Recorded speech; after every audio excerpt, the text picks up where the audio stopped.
That one friend na kapag siya yung nagbibiro, okay lang. Pero pag siya na yung binibiro, nagagalit. Tignan nyo nga si JC Preo, parang ilang araw nang walang ligo. Yes, parang lang. Ikaw nga, amoy pa lang. Halatang hindi na naliligo eh. Ikaw tarantado ka, pre. Parang naman meron ka na. Hindi, joke lang naman nanginsulto ka yung na ba? O, ito pinagkaiba ng fake friend versus true friend. May nangyari sa'yo? Bumagsak ako sa exam namin, Ay, totoo ba? Sorry, tol. Yaman mo na, next time, mababawi mo naman yan eh. Bawi lang. Salamat, tol. Uy, nangyari sa'yo, tol? Bumagsak ako sa exam namin, tol. Ay, yan ang sinasabi ko, isa ka palang bobo. That one friend na hindi tumatanggi, basta libre. Uy, tara, kain tayo sa labas. Pas muna ako, tol. Busog pa ako eh. Ay, sayang, libre pa naman sana kita. Hindi, joke lang pala. Di pa pala ako makain.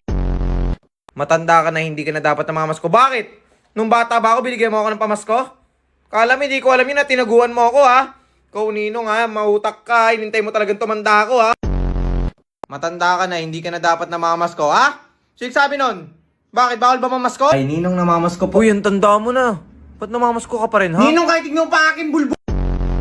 That one friend na kahit gaano kaseryoso yung sitwasyon, nakuha pa rin man trip. Tol, nangyari ba kasi, tol? Ba't ang lungkot mo?